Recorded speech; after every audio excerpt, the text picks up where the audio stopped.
What up, world? What It's your up? boy It's your boy GM. Talkingshift. I fucked up already. It's been a minute, bro. It's been like a month since we last talked to somebody. We've been letting stuff go out.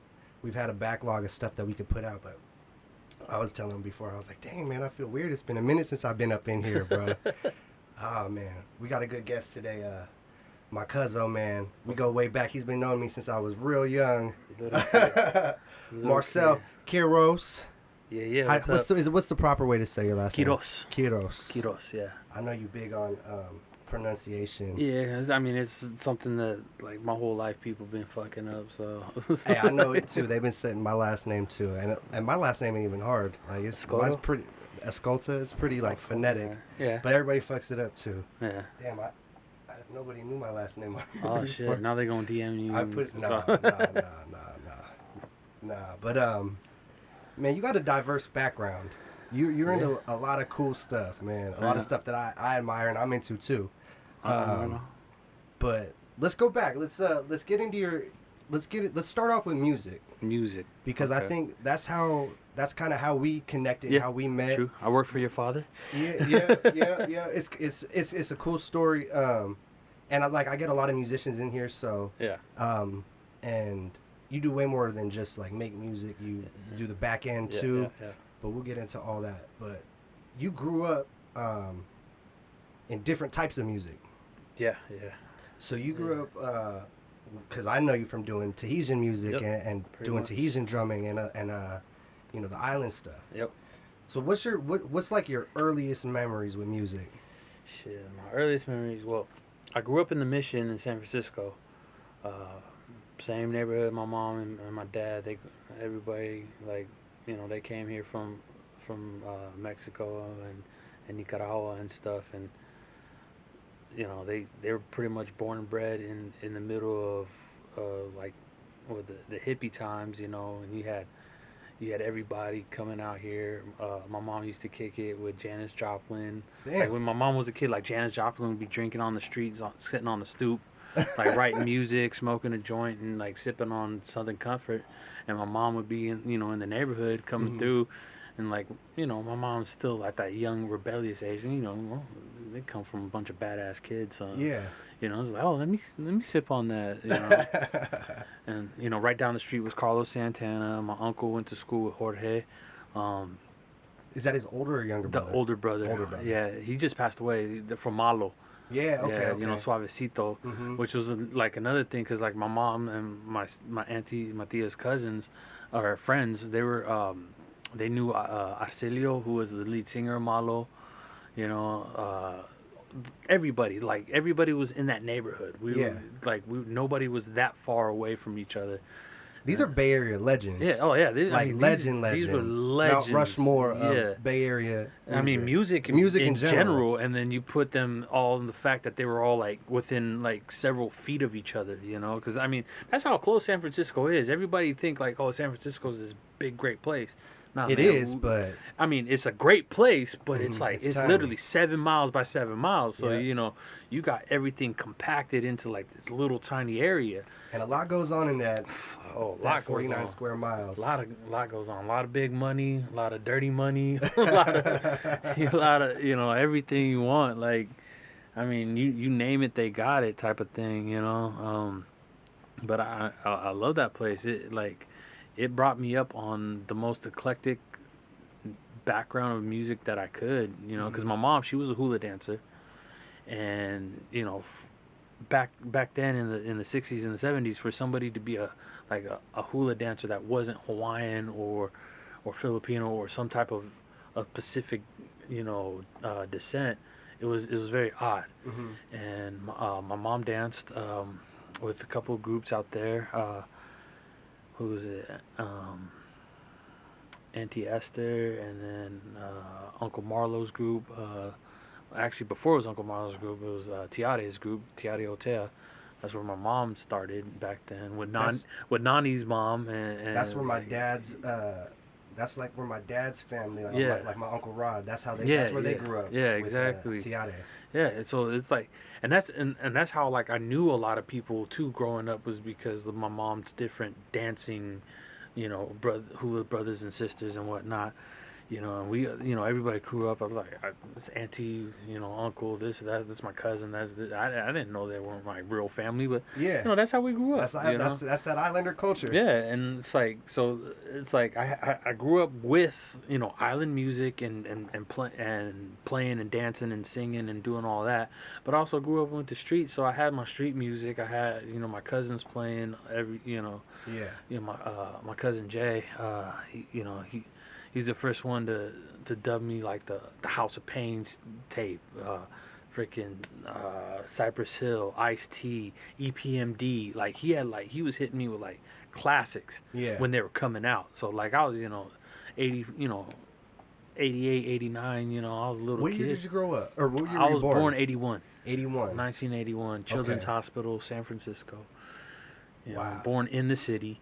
You grew up in like the crack 80s. Golden era. The crack like, 80s. No, I don't want to say nothing golden about that place. Well, the golden era as far as like kind of like the genesis of hip hop and rap, you know. The rap pretty much, this was like right when rap was getting to the West Coast.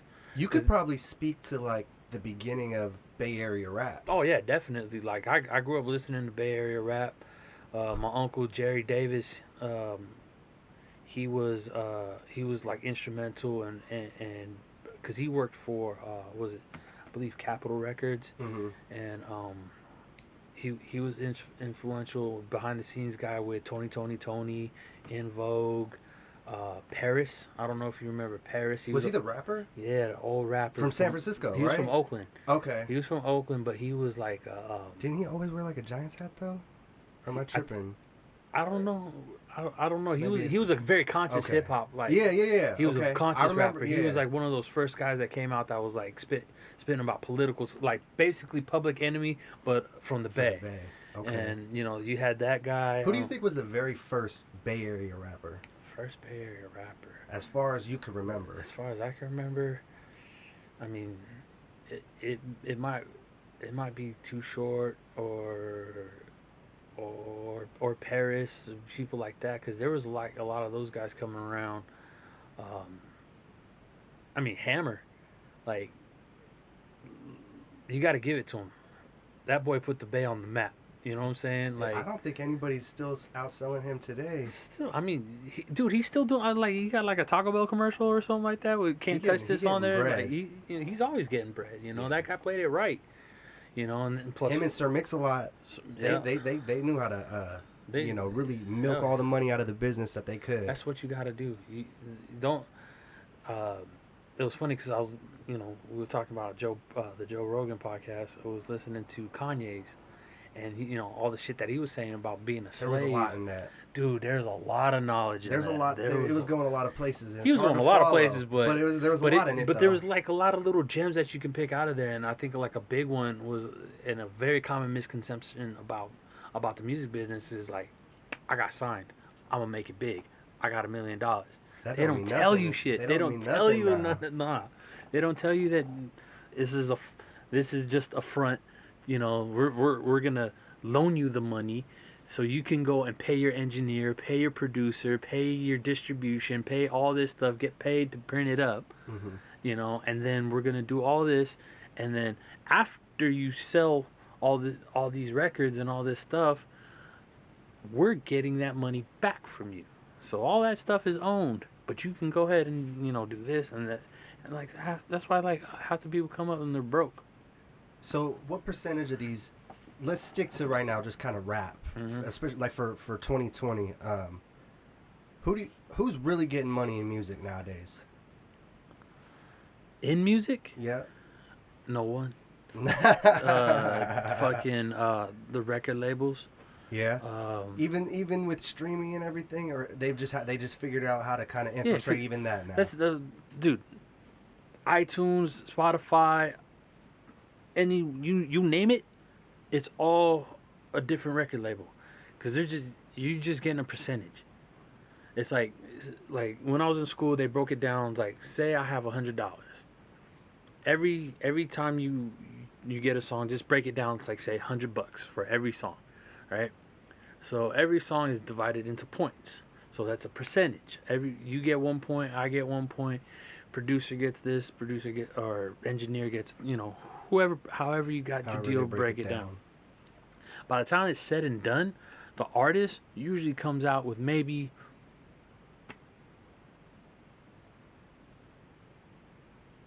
10 cents, 1% of that $100.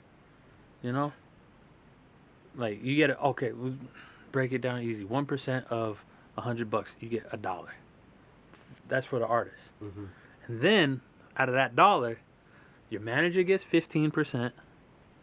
Your publicist gets 15%. Taxes, you still get taxed on that. So right off the bat, out of every $100 your CD make, $1 goes to your pocket. 50 cents already is taken out for taxes. Oh. And then your manager fees, your producer fee, all your fees after that. So by the time you're down with everything, you're probably making like 5 cents off off of everything.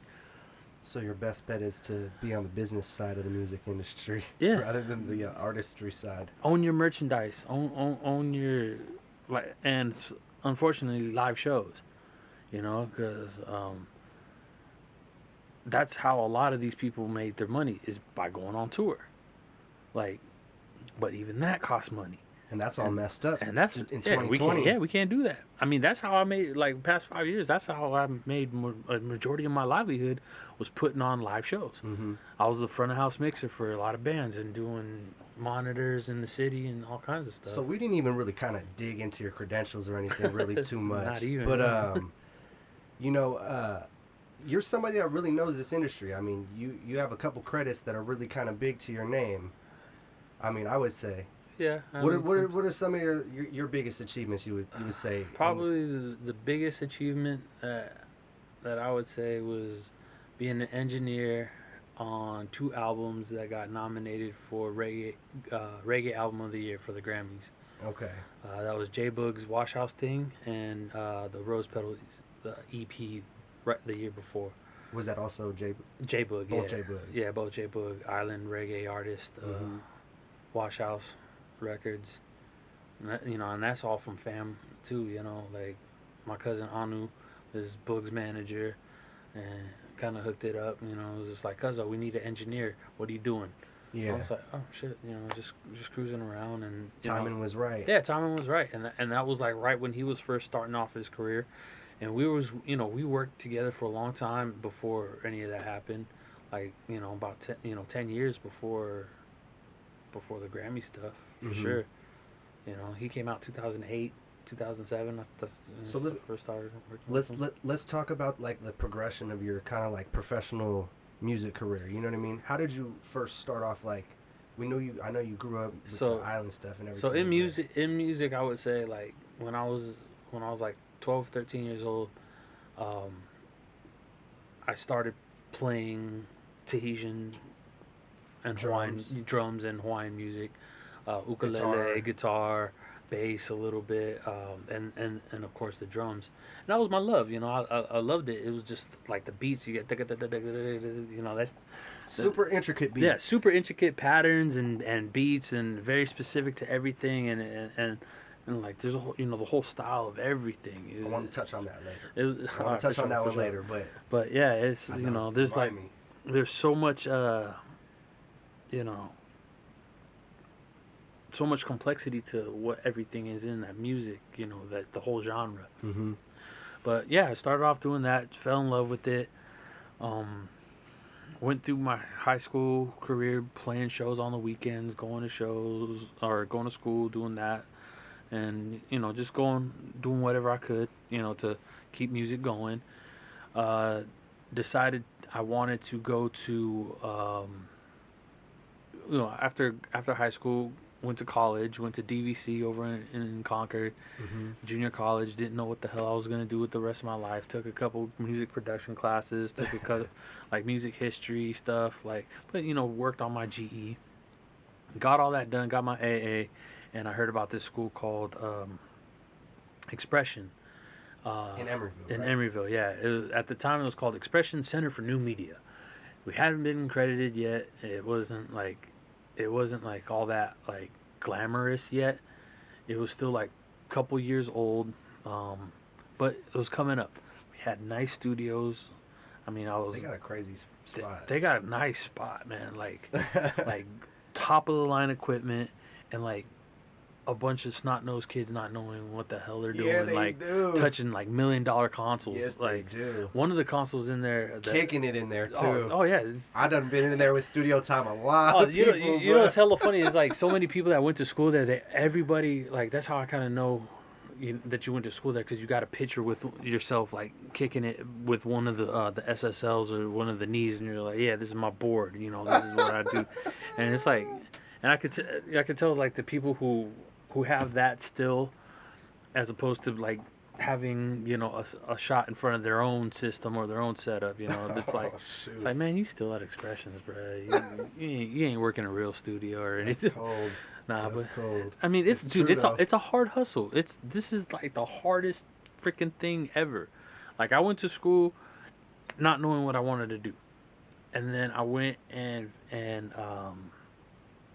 kind of like opened my eyes to what I could do, what the possibilities were. And I found out that I liked engineering. I liked mixing. That was my favorite part, was mixing music. Okay. Getting all the drums, get the kick drum sounding nice, the snare drum sounding nice, all the way down, vocals, whatever. And we was recording the 2-inch tape, 24 tracks at the time. It was actually really 23 tracks, you know. So it was like the people that got Pro Tools right now, you got like 128 tracks, and people are like, I can't fit it all in here. Like, it's like, motherfucking go back to the times when we could only get 23 of the motherfucking tracks. You know, like people putting up microphones everywhere to get every little sound, and they don't use half of it. I gotta ask you, because I get a lot of producers in here, right? Mm-hmm. But as far as mixing, what, like for the average person that doesn't really know the difference, what's the difference like for somebody that's just a producer to what you do in terms of the mixing? It's funny because everybody always calls me a producer, but I don't produce shit. Like, yeah. A producer is somebody who has musical, the musical design behind the either the beat, for rappers it'd be whoever put the beat together. That's a producer. Same thing with like whoever wrote the music and put the basics of the music together. That's a producer. Sometimes the producers are also the writers as well. So they're just somebody who's musically on, you know, in there making it. Mm-hmm. And then you bring it to the engineer. See, and there's a recording engineer, the guy who sets everything up and has knowledge of microphones and placement and actual the signal flow recording to record, either whether it's on Pro Tools to 2-inch analog tape or whatever it is, DAT machines, all kinds of shit, you know, whatever the medium is. Mm-hmm. And then you have a mixing engineer, and that's usually somebody that's different than the recording engineer, but sometimes it's the same guy as well. And the mixing engineer is the guy who takes every one of those tracks, puts on the EQ, puts on the compression, puts on the, you know, whatever it is, the dynamic processors, the time delays, the reverbs, whatever it is to make the song. That's the mixing engineer's job. So you're like so there's like the car maker. Yeah. And then you fine tune the engine. Yeah. Okay. Like somebody chisels out, like after the car was designed and then chiseled out, I'm the one that puts it together. Okay. And then there's a mastering guy. So, and then the mastering engineer, he brings up all the levels, make sure everything just sits pretty, sounds pretty, the EQ is right, the compression's right, the overall everything. Yeah. And he makes it loud. So when you put your CD in compared to Jay-Z's CD, that shit hits just the same. You know, so like nobody gets that. Everybody, like, especially the damn FL Studio producers at home right now, they're like, I'm gonna make that shit hard right now. And like literally I get beats. I used to get beats from people that were like blown the fuck out, like hitting red and just it's like distorted, and they're like bruh, the mix you gave me sounds distorted. Motherfucker, that's your beat. You know, it's like, and that's another thing. A lot of people give you just the 2-track beat. They don't know how to track it out. They don't know how to give you just the kick, just the snare, just the, this and that. Mm-hmm. And then you got the people who do all that, but then they give you everything in stereo. So like still they don't know what the difference between stereo and mono is. So everything's bounced out to you stereo. So now you got like 64 tracks. I got 5 808 tracks on here, and all stereo. So that's 10 tracks. Being taken up off of a fucking 808. The average person just thinks that you plug in the mic and press record. Oh yeah. I don't think they realize that it's this deep. No, they don't. A lot of people even the distance between the microphone and being off-centered, off-axis. Like if I'm talking to a mic over here, it's gonna sound different than when I talk to the mic up here, or when I talk up here, or when I talk way back here. You know what I'm saying? It's all proximity. Yeah. And it's all perceived. Like the only reason why sound is loud is because it's audibly louder than what was before that. Yeah. Like that's loud, right? But that's not that loud. Mm-hmm. But only in comparison is it loud. Because if I do this and it's all, those are both soft, snaps, but one is significantly softer. Yeah. So it's just like, everything's all perception, and that's another thing that people totally forget about. They think visually, and it's like, oh man, I gotta see my beat hitting here. I say, yeah, but listen to it. If it sounds like brah, brah, brah every time, that means it's something's wrong. Yeah. Nobody wants to think that anything's ever wrong. Like, no, I'm right. It's okay to be wrong. So what do you think for the person that's coming up, right? For just, an amateur, let's say, not somebody that's already kind of in the game and understands it. If they want to level up in the music, what do they need to start? What are the steps that they need to start taking for, everything to start being better? Homework. Do your fucking homework. As you can see, I'm, into the martial arts as well. You got to think. You got to study. You don't get your black belt on your first day. Mm-hmm. You know what I'm saying? Long time. Bro, I've been rolling jiu-jitsu since 2008. That's 12 years. I'm still a purple belt. Why? 1, because I come from a hard school that we don't promote just anybody. 2, dope school. Yeah. Really dope school. Yeah, I mean, I'm blessed to have those guys in my life, but it's like you got to put your work in. You got to do your homework. Especially at that school. Yeah, especially at that school, but let's everything. Like, let me finish this. Your first question. Like, amateurs, learn what music is. Learn where it came from. Learn why. Learn terms of music. Yeah. Learn bars. Like, when somebody comes in and tells you, "Can you spit a 16?" Nah, man, I don't do 16s. I just kind of like spit and just let things go. The fuck you mean I just spit? You never heard of a song? You have a 16-bar verse, 8-bar hook. Yeah, there's a format. There's a format to writing songs. A, B, C. A, B, A, B, C. You have a hook, verse, sometimes a bridge. There's parts to everything. There's formulas for everything that's been going on for hundreds of years. The SoundCloud era is kind of messing that up. Pro Tools era messed that shit up. You gave a motherfucker an M-Box and a microphone and Fruity Loops, and everybody's a fucking rapper. Yeah, there were some great rappers that came out. Mac Miller. He's the only one out of new school that I even had any respect for. I mean, there's a couple cats out there, but there's everybody who came out there, they're just coming out. They're just like, I'm gonna put out. I'm the one always on here complaining about the new rappers these days, but I've been really trying to understand from the young kids' perspectives now, because look, you remember when I was young, I was listening to I was listening to Mac Dre. Yeah, you were the hyphy kid. Hey, I was super. See, I'm telling you, I was super hyphy, bro. Hey, bro, that was my era though. That was my era. Come on, that was a dope era. Nah, I mean, I'm not denying that. You were the number one clowner. You used to do that to my face as a little kid, bro. Because that shit was hella funny though. For real though. That was me though too. Think about this little kid coming in with. That was me. You still had long. No, you didn't have long hair. I had long hair. You had that time, yeah. I had long hair. This kid come in thinking like, yeah, I'm a badass Taekwondo champion. Look at me. I'm from the Bay.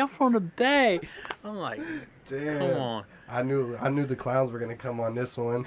Nah, it's all out of love though. You know what I'm saying? It's like you were that little. That was that. You were the little brother. You were our boss's son that would come out here and like was just like, just like the funny little kid that we like to make fun of because he would just do the most. That's all it was. It was just do the most. I remember the first time I got high. One of the first times I got high was at the crib with y'all.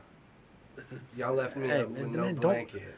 Don't be like, that's incriminal. You were a kid then. That's criminal. They didn't know how old I was. They don't know how old I was. Now you're saying like I'm contributing to the delinquency of a minor, bro.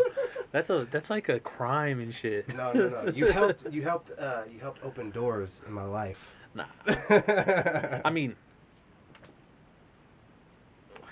I don't even think weed should be illegal. I mean, that's a. I worked at a weed shop, so yeah. I believe in cannabis far more than any pharmaceutical drug ever. Even the not getting high part. No, I don't. Yeah, I like getting high because it takes me out of that edge of the world. You know what I'm saying? Like steady feeling irie, bro. You have to, cause like this shit crazy out here, bud. Like people be doing the fucking most in this country, especially in this year. Oh, dude, it's been, dude. Like it's so crazy, but like I don't even remember what we were talking about, but like, we were just talking. Well, yeah, we got deep. We got thrown off. But no, we were just kind of talking your trajectory, kind of through music. Coming up, going to expressions. You're kind of your genesis in the music industry, so, working with J-Bug essentially. Yeah. So after expression, I did what every expression graduate does and got a job at Guitar Center. But I had to pay bills, I had a loan. Their loan was steep. Now it's steep. My shit was 30 racks, but now it's like over 100. Did they have They had financial help and shit. But were you able to live not on campus but at the apartments right across the street? Nah. No? I slept now. I slept in my car. Damn. I slept in my car cuz bro, like they also take longer. When I was going to school, we double-checked the whole thing. So we had 2 classes per session. Each session was 5 weeks long. So you had, first week was like intro. Second week was a quiz. Third week was a midterm. Fourth week was another quiz. Fifth week, final. And then you're on to the next class. How long was it in total? For me, my program was 18 months. 18 months, okay. Non-stop, year-round, 7 days a week. I think it's still like that, right? No, it's a little bit longer. Okay. Some people they offer GE now, and I believe you do 1 class a session there because too many people were complaining that they couldn't keep up with the work. And I tell them that's this generation. Oh, that's this generation because they bitches because they don't know how to fucking. But I slept in the fucking recording studio all the time. Like people don't understand the grind that it takes to be in the music business. Like I went to school sleeping in my car. It sounds glamorous. Dude, fuck. even being on a tour bus. Like and I'll tell you, I got tour bus stories too, but like for real, like growing up, everybody thinks, the studio this, bitches and blunts and, everybody chilling and, I just got my folks in the studio. No, that's not studio life. Studio life is sitting in a dark room with no light, no sound. You walk outside 12 hours later and you just like, what the fuck just happened? Do shit like that. A lot of people I know started smoking just to get outside. Like, not even smoking weed, smoking cigarettes, which is like the worst thing you can do. Yeah. You know? Yeah. You know, and it's like a lot of us, our diet was, you know, cigarettes and Red Bulls and Rockstar had, I remember, so after working at Guitar Center, I also worked at this studio called 17 Hertz over here in Hayward. Mm-hmm. So, like, our drink over there was Rockstar's was guava juice and with it. So it was guava and Rockstar. And it used to be 50% guava juice. Dude, that shit was smacking. And it was a fat can. Bro, we'd be chugging those and fucking working all night, 2, 3 o'clock in the morning. Yeah. And that's over there where I was working with everybody in the Bay. This was about 2004, 2005, so the hyphy movement was just like kicking off. Mm-hmm. We started working with the Team, was like our first one. Kaz Kaiser and Clyde Carson and all them. Yeah. Main Manish. Main was my dude. That was my era, bro. Yeah. I was going crazy on all of that. Dude, so like think about that. That was like the Bay's shining moment. Mm-hmm. And I was one of those engineers that was in the middle of all of it. Like, literally, like, I have people hitting me up today about albums that I mixed then. You know, that I had no idea people still listen to and stuff like that. What are some crazy ones from that era that you remember? I worked a lot with the Jack.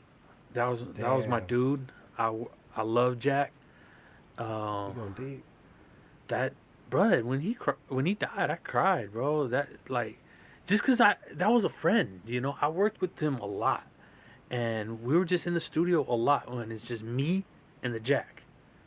He come in, yeah, boy, and had like 5 blunts already rolled in his hand. Ready to work. One in his mouth that he's smoking at the moment and rolling one. You know, like, he would get on that level. He was just like, but that's who he was, you know, like the Jack was this character telling me, like, half the time it takes us like an hour or two to figure out not really, probably about a half hour to figure out what beat he wanted to spit on. Go through all the beats. He's like, yeah, that's the one. And we just let it play.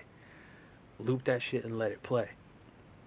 And like, he would just smoke. He would write. Me and him would just talk shit back and forth. And mind you, this was like the beginning stages of YouTube. So it wasn't like everybody was like on that YouTube hype. Oh yeah, put this on, you know. Yeah. Like, we was just first learning out how to upload onto YouTube. Yeah. You know. Now we're, you know, so the content back then was either stupid ass videos or something. You know. MySpace. Yeah, it was MySpace days. Mm-hmm. Getting that play on the page. So he had, so he's just like sitting there. He's all, bro. Yeah, you ever watch fucking Animal Attacks? And then we just start typing in all the different, like, alligators eating people, tigers eating people. Like, it was the funniest shit in the world. But that's who he was. You know what I'm saying? It was like, and he'd be writing to that, and writing all kinds of shit. And then, like, you know, finally, and he'd go in there and just always do it. And that was his, like, his little, his you know, his whole, I'm gonna let loose, and that's his method. His method, you know, and it was dope, you know. He was a nice person to work with, you know. Cause then I had other fools like Purdy Black. I don't know if you remember him. He was from Regime. Yeah, Regime Mob, Yuck Mouth, I think, right? Okay. Yeah. Okay. So okay. he was out there from the east, and that fool, like, every time he came in the studio, it was like a fucking tornado hit. Like, that dude would come in, like, just, I gotta do this. I gotta get in the booth. Here's my hard drive. And go in there. This motherfucker come in the studio one time, fucking pulled out, like, it was like an ounce of weed in, like, but it was in a sandwich bag. It wasn't a Ziploc bag. It was a sandwich bag. So it was like hella weed in this, like, tiny little bag. You know, so that shit just spilling out all over the place. And then he pulls out his Desert Eagle, and puts it on top of the we had this little ledge where our monitors were right here, computer monitor, then our speakers right here. Just to let you know. And yeah, and so he leaves it on the ledge, just put it out there. I'm gonna get in and rap. I got that smoke. And I was just like, bro, like, and he's already like an hour late to his session. This is gold. Bro, he going in there. We walk outside. He got a brand new S50 outside. We're like, what the fuck? Come back in there. This motherfucker, I'm hungry. And go to McDonald's. Send your agent and go get McDonald's. Gives him $100 bill. Gets a bunch, and he tells him to get a bunch of Big Macs. and then he comes in and talking, and then he pulls out a paper bag and puts it on there, on the counter next to it. You know, what the hell? And he's like, that's my bail money from my partner. It's 30 racks right there. And I was just like, what the fuck? Like, so you telling me you got $30,000 in a fucking paper bag, paper Safeway bag, fucking ounce of weed dropping all over the place, fucking Desert Eagle on there, bunch of Big Macs, and you trying to tell me this motherfucker want to make a song right there? You know?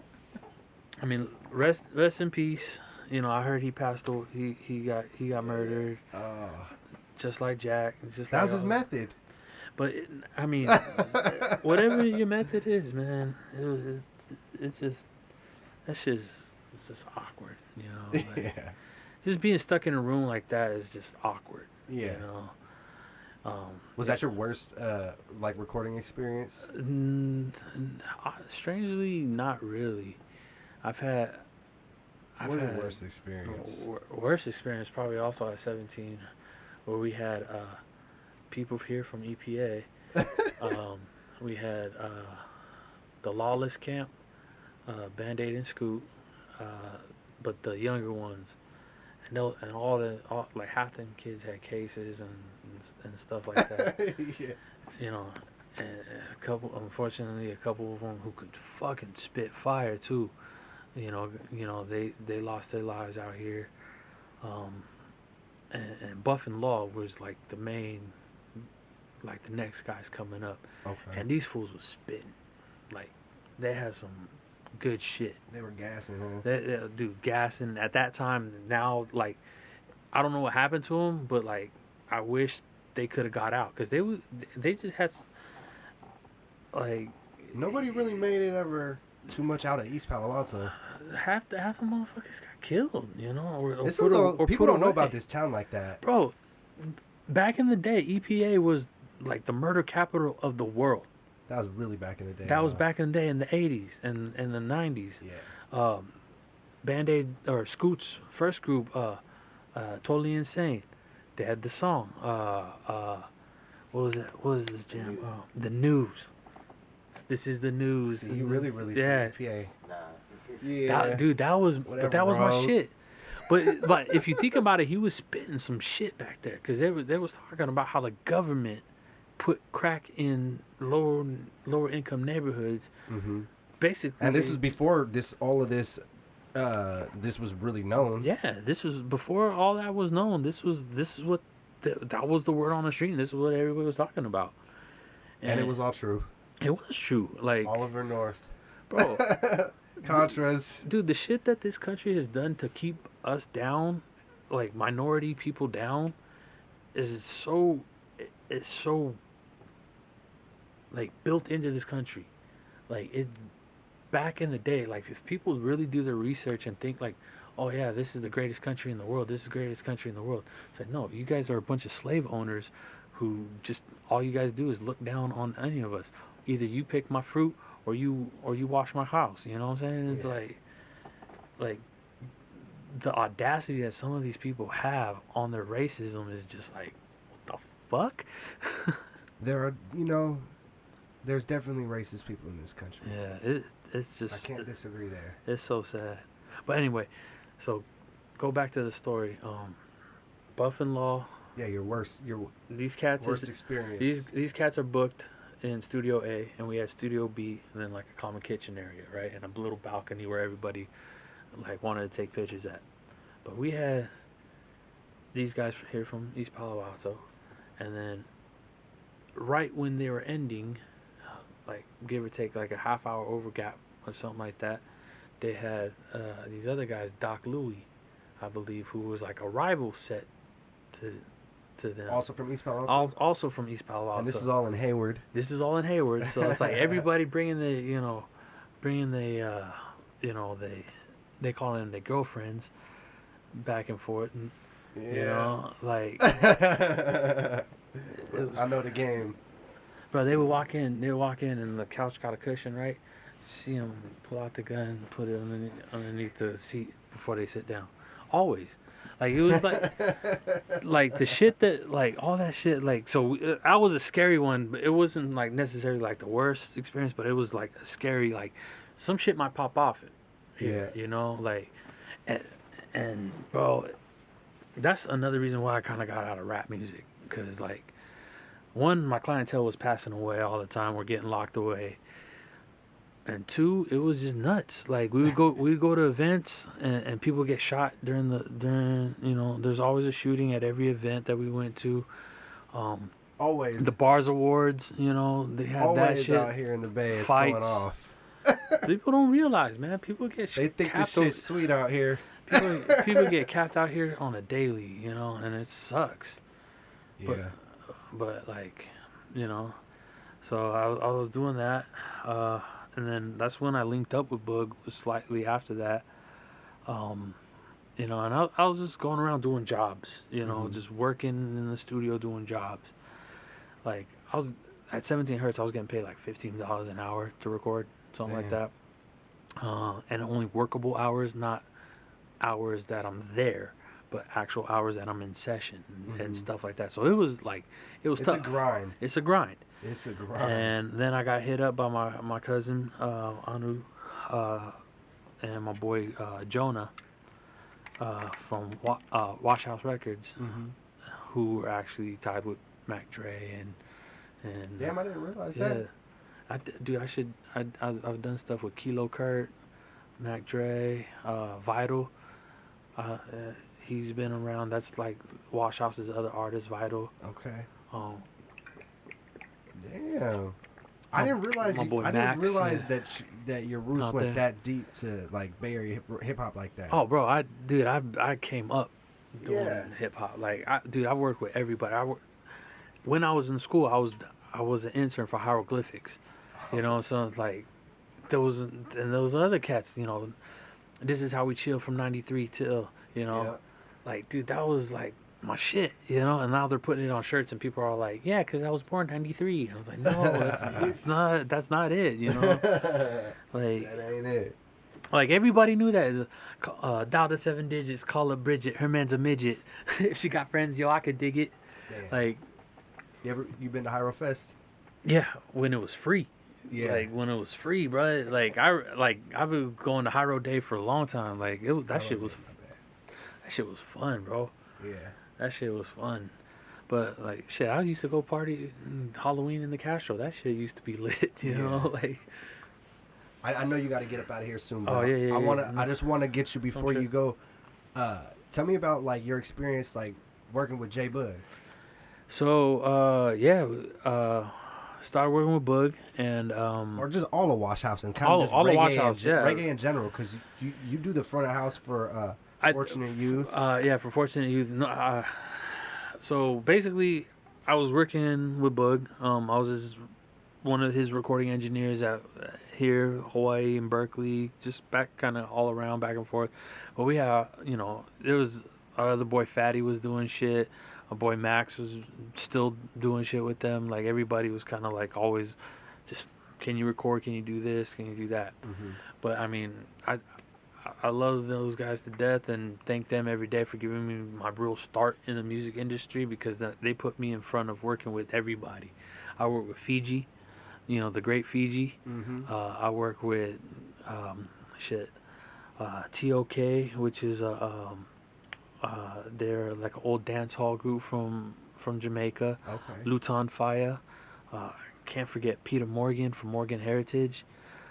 That's some real roots. I did a lot of work with Peter. That's some real roots right there. A lot of shit like this where, like, because we were doing scratch tracks and stuff like that, and so it was a lot of time it was me and Peter just in the studio, and you know, we talk everything from basketball to, you know, girls, politics, food, whatever. Mm-hmm. You know, and he's a homie. He's from Brooklyn, so like, you know, he's like, I'm from the streets too. Like, you know, don't give me that shit. Like, I love like Peter Morgan is one of the most awesomest people in reggae music that you can meet. Yeah. Comes from a long line of, you know, a good family, big long family, all good artists. But I mean, he's the one that taught me what reggae music should sound like, how it should sound, where it should come from, how it's written, what it's written about. You know, you know, why you say certain things, how you say it. You know, the patois that they say, the slang. So it's pretty. You know, it was very humbling experience to work with him a lot.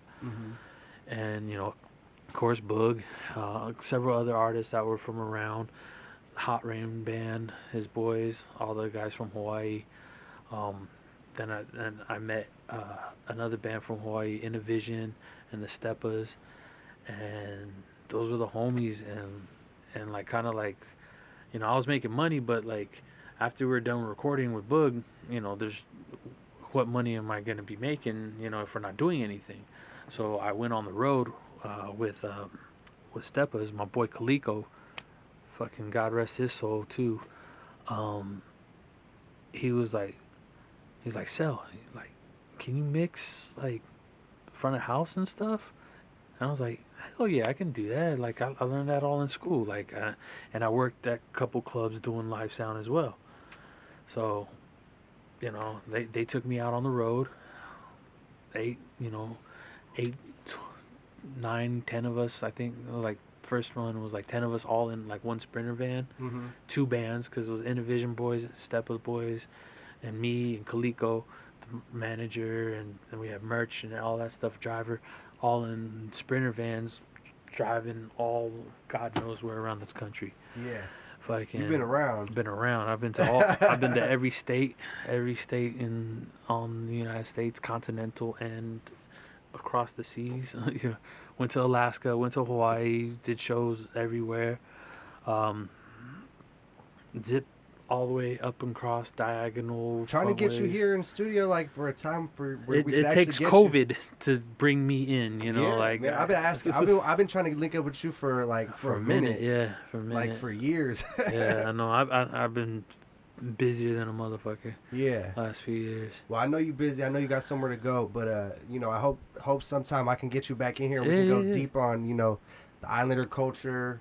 Go even deeper on kind of, you know, the Santana and the old SF stuff. I mean, it could be like, this could be like 4 hours of part 1, 2, and yeah. And you could keep on fucking clowning me. And fucking nah. Do the Mac Dre face one more time. Come on, what do I look like? Just like that. That was me. It was funny. That was me. 2004. 2004.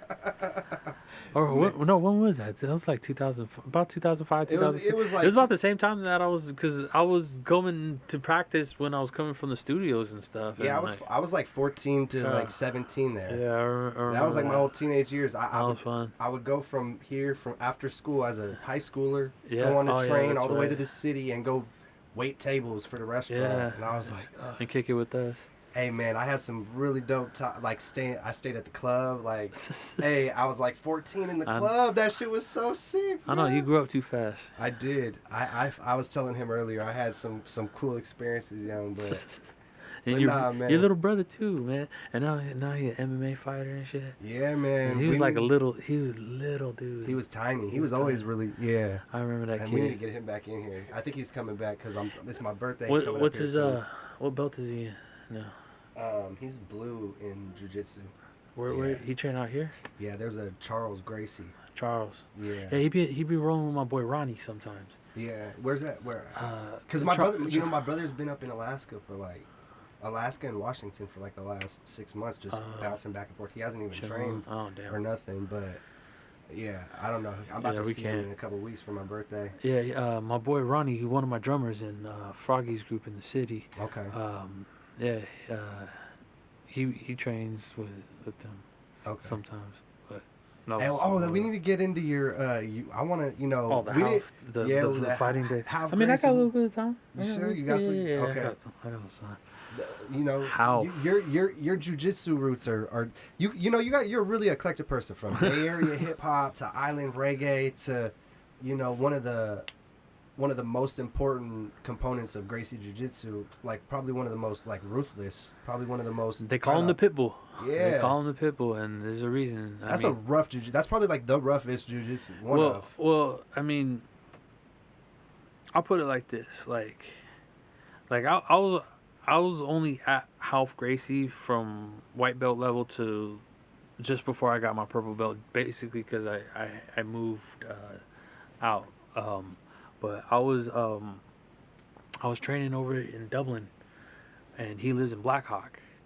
So there was a small group of us, like probably like 20, 30 guys that were there, but we got like a lot of attention from Half. Mm-hmm. And every single guy that steps on that mat, guy, girl, whatever you want to call it, after like a month of training with them, comes out like a beast.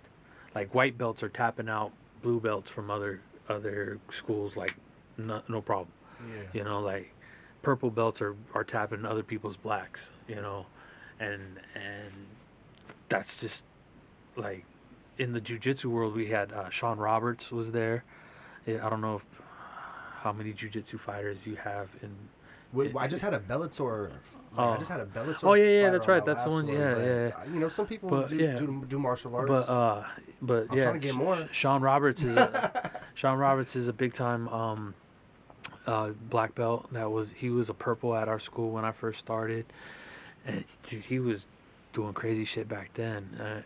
There's a lot of people that like. Only like a handful of people really get black belts from Half, or get any type of belt, and he's like, I remember he told us, he's like, it's like, he had a lot of shit to say, like, and he's like, when we got our belts, he's like, remember, you got this shit from me, like type of shit like that. Loyalty's big in martial arts. Yeah, it's because you're master. It's like, that's the one who's instructing his knowledge into you, and what besides, I mean, like now the monetary factor of it, but like what else can you do besides give 100% respect to the person who's teaching you, like even my school that I go to right now, Warrior BJJ, their black belt Alex Guerrero was a purple belt when I started at Half, so he got his black belt from Half Gracie. His two sons got their black belts, but came up, they were like the kid style freaking orange green belt status, like when I first met them, they were young. Mm-hmm. And now they got their black belts. Yeah. Like there's a lot of people, that just came up beasting it from them, man. How does he tie into the whole Gracie family? His grandfather, that's Henzo's brother. Henzo and Charles. Is he the oldest brother? No, Charles is the oldest, and then Henzo, and then Half, I think, and then they had one more high-end, Gracie. Okay. And he passed. He was a martial arts mixed MMA fighter in Brazil. He got killed or something. He died. Yeah, he was crazy. He was a beast. Yeah, he was crazy. Yeah. But I mean that was them, and that's deep roots in jiu-jitsu their grandfather. and MMA. Yeah, their Half's grandfather or father is Hobson Gracie, who is Carlos Gracie's grandson or son. Hobson. Probably yeah, son. I think so. Yeah, so Carlos Gracie was Hobson's Carlos Gracie's son. Okay. Yeah, and so that was like their lineage line. But yeah, they came up beast, like Hoosier Gracie's from same line in there, Kira Gracie, like there was a lot of the prominent jiu-jitsu Gracie fighters are from that line. Yeah. And then you have, Hoist and them, which were cousins and stuff like that. But yeah, I mean, who would you say is the best jiu-jitsu practitioner of all time? Of all time? All time. Marcelo Garcia. Yeah. Yeah. Like as far as like pure jiu-jitsu, that dude is a badass. He's how big? He's like he's not very big, like right? 5'4". 5'4". Wow. He's tiny. He's a tiny dude, and he's like one of the baddest dudes ever. He's like, here, let me beat your ass. I'm gonna put it on YouTube. I mean, it's not even the thing that like beating your ass. Like I'm gonna control you. I'm gonna ride you like a backpack. Control you, but like he's gonna make you do things that you do not expect that you're gonna do because of his intricacy of his jiu-jitsu. It's like he's gonna take you, you know, into the butterfly guard, into your X guard, and flip you on all kinds of different ways, and you're just like, what the fuck? I'm on top, and like now I'm losing the fight. Like what happened? That intricacy kind of ties into the Tahitian drumming almost. Very much so. Like music helps a lot for I think martial arts. Oh yeah, music. I like, and that's the thing. Rhythm. Music flow. is how I got into martial arts. My first teacher was Gilbert Melendez, who, and you know, Jake Shields and Nick Diaz camp, you know, the Scrap Pack, yeah. Caesar Gracie guys. Mm-hmm. But that was my first introduction into jiu-jitsu was from Gilbert, and it was because Gilbert's homie, our boy Toucan, was the manager of my band Lifted Roots at the time.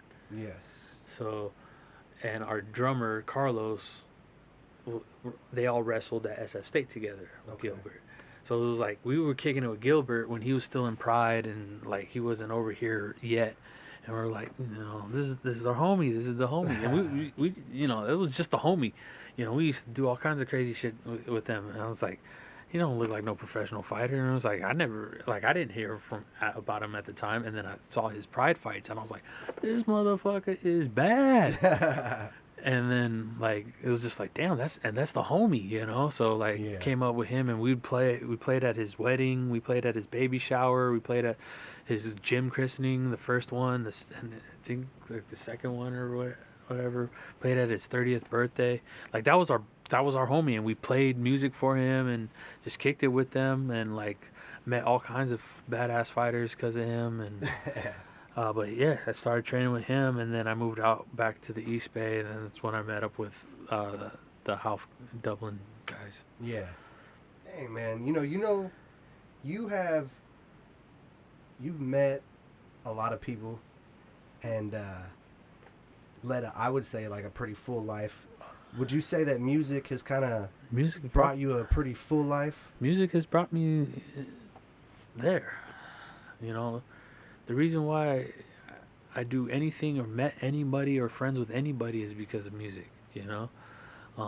Even like my friends in jiu-jitsu, like I gravitated towards them more because we were into the same music. Mm-hmm. You know, a lot of reggae. Like my one of our professors, Angino, he loves reggae music, you know, and he came to our shows, you know, and stuff like that, you know, like, it all kind of, you know, it's all full circle, and like, I got around because of music, so. Yeah. Man, well, I could talk to you forever about I know.